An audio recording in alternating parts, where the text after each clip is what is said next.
Мисал үчүн катары айтып кетейин, азыр Монголияда расмий 62 миллион кой анан эчкиден ашык катталган да. Азыркы учурдачы бул расмий катталган. А бейрасмий андан дагы көп. Ошондуктан алардын ошол 3 миллион санындагы калк үчүн бул аябай эле чоң көлөм болот. Анан ошонун ичинде 300 миң койду алып келиш деген, козуну алып келиш деген бул алар үчүн эч кандай кыйынчылык тургузмак эмес да. Мисал үчүн ошол эле алардын мамлекеттик банкы алардын фермерлерин сатып алса, Айыл банк болсо алардан мындай как бы кредит катары алат.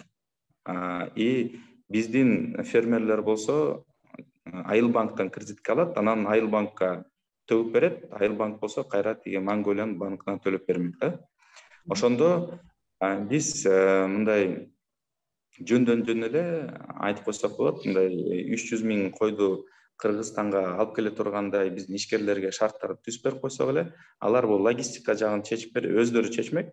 Эң негизги бул баасы, койдун баасын бул ошол Айыл банк тараптан чечип бергенге мүмкүнчүлүктөр бар болмок эле да. Ошондой мамлекеттик долбоорлорду, программаларды ишке ашырыш керек. Анткени биз мындай өзүнчө изоляция болгон өлкө эмеспиз. Бизде мүмкүнчүлүктөр бар.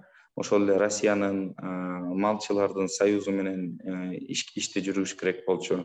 Азыркы айтып кеткендей эле Монголиянын дагы ошо малдын баасын карап туруп, ошонун негизинде да бир чечимдер кабыл алса болот. Ошонун баарын аракет кылып, ооба кээ бир жерлерде барьерлер бар болчу. Кантип аларды алып келсе болот, кандай жолдор менен деп.